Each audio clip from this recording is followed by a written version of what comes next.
Hey, what's up, everybody? True Boxing here. Thank you for coming back to get hit with the truth. So today we are doing the Ramirez versus Dogbe breakdown video, and this is to fully break down the Robeisy Ramirez and Isaac Dogbe WBO featherweight title fight that's taking place on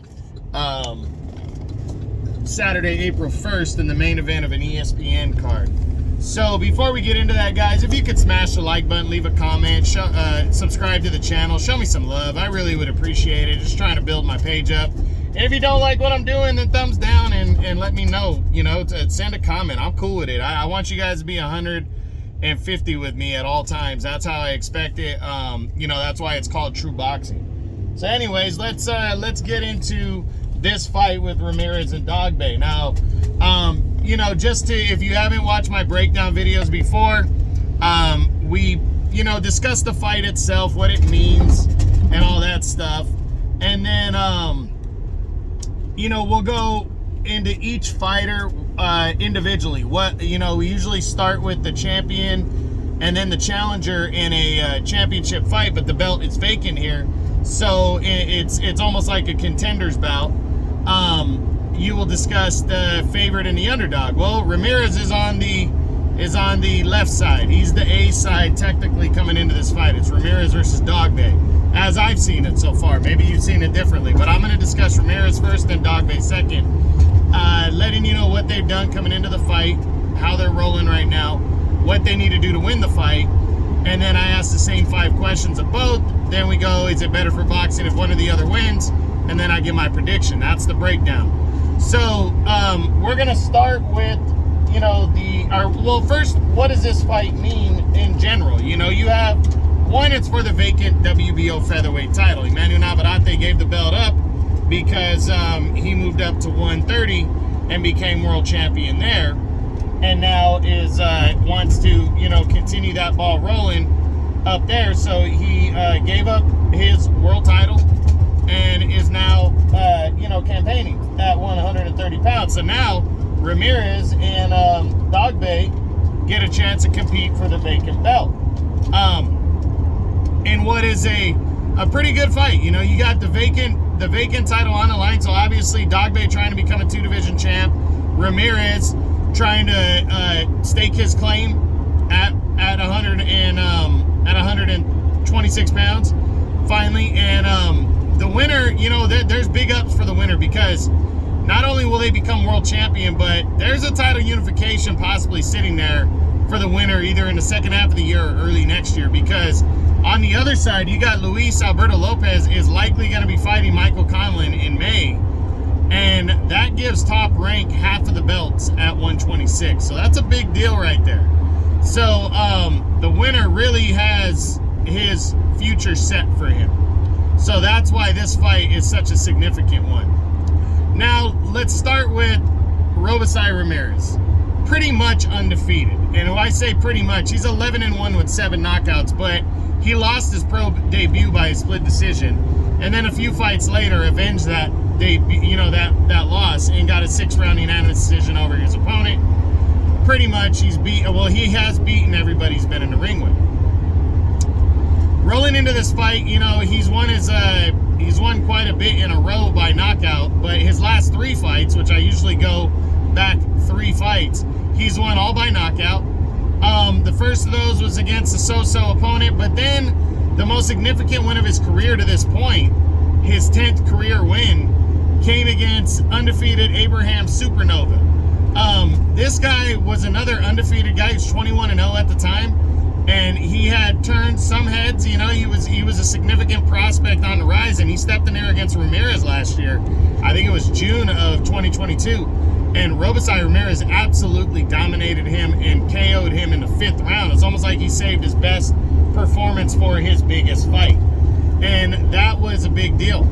And then he followed that up against veteran Jose Romero and stopped him in 9 rounds in his last fight.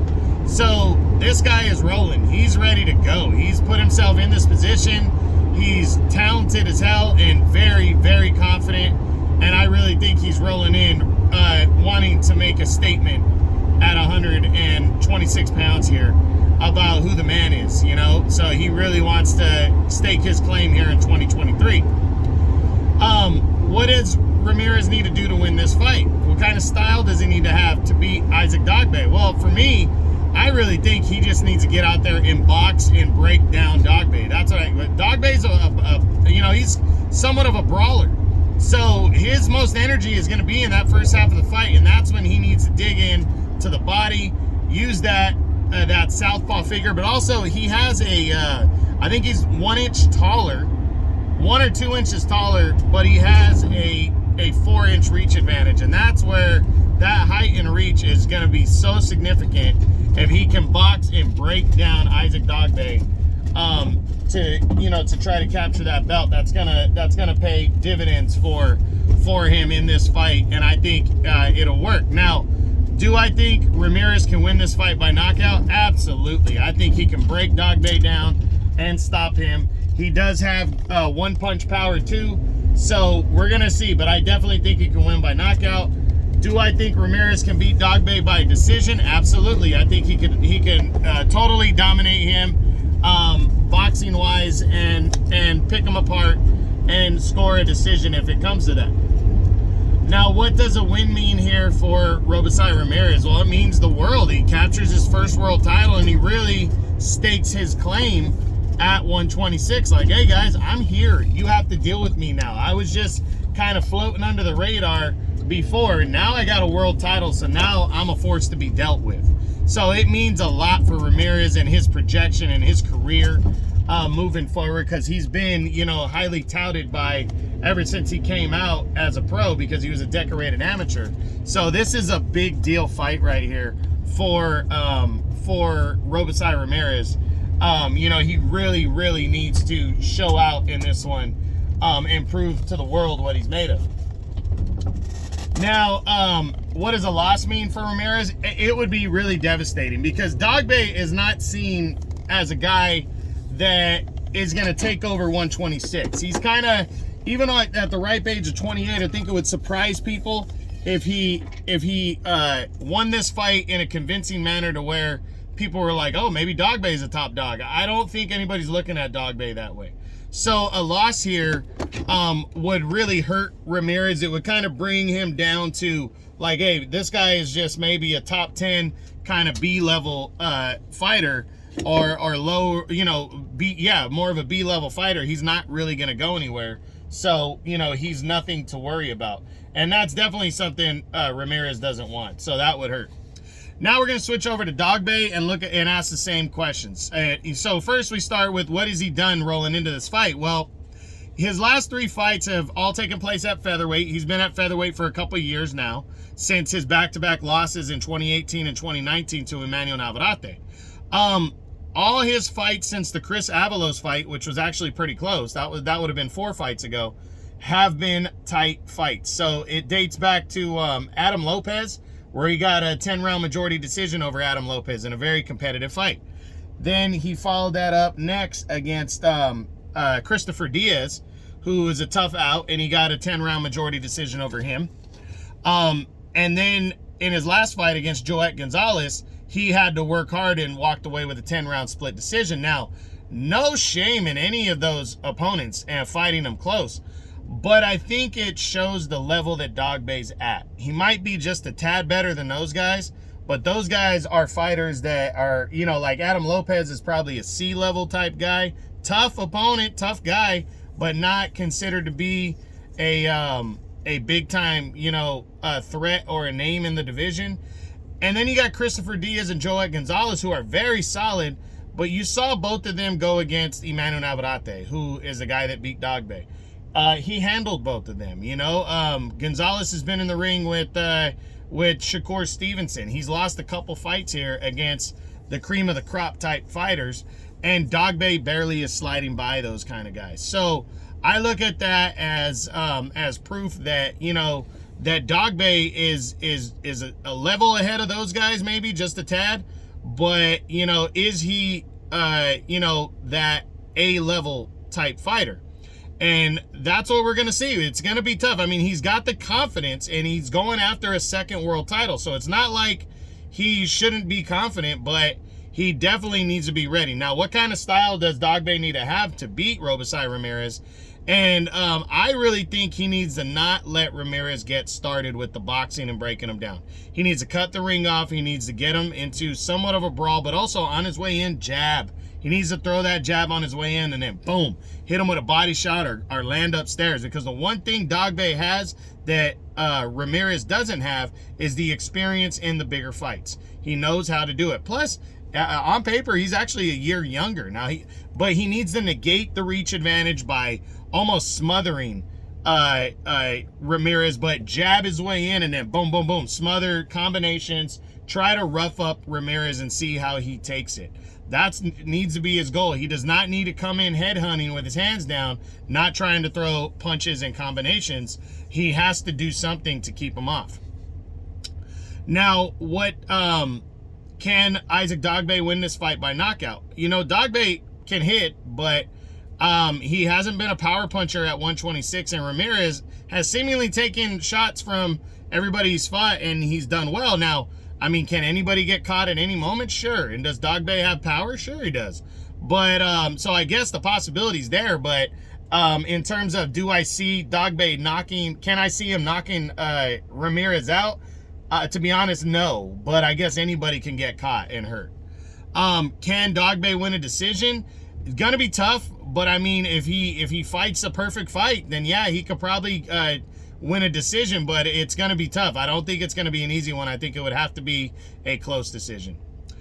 Now, what does a win mean for Isaac Dogbe? Well, it means the world. He becomes a 2-division world champion and really slaps everybody in the face and lets them know, like, hey, I'm not going anywhere. I'm still here, guys. You guys wrote me off, but I'm still here, you know?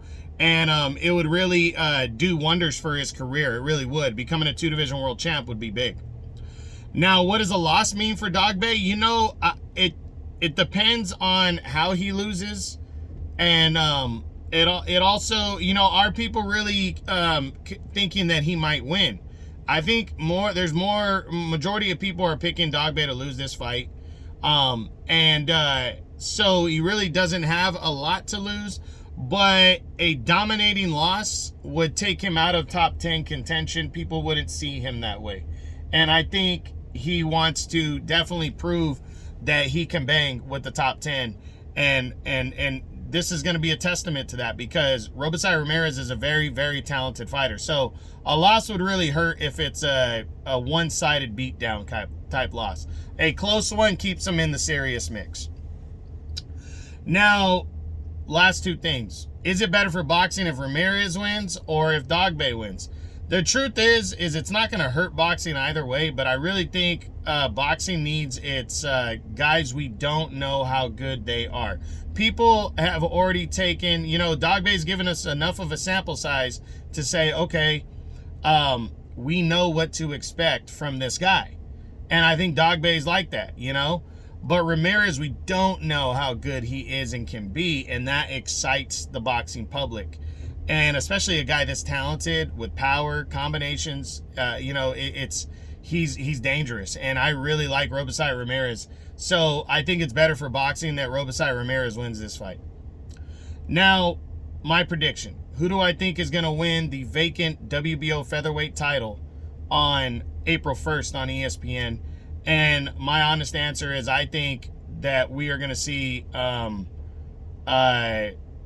Ramirez dominate Isaac Dogbe and stop him in the middle of the later rounds to capture the vacant WBO featherweight title. I think it's his time. I think he's ready. And I think he knows that there's a potential showdown with Michael Conlan or Luis Alberto Lopez if he wins. And his star is about to be born, and I really don't, to be honest, I think Dogbe has a puncher's chance of pulling off the victory here, but I really, really wholeheartedly believe, like 90-95%, that this is going to be a one-sided beatdown and stoppage win for Robeisy Ramirez. I like Dogbe. I hope he surprises me, but I think Robeisy Ramirez is just on that next level, so we're going to see. Saturday, April 1st on DAZN. That's what I got. Ramirez versus Dogbe. This is the breakdown video. I hope you guys enjoyed it. If you did, smash the like button, leave a comment, subscribe to the channel. I appreciate any and all support. This is True Boxing. You've been hit with the truth.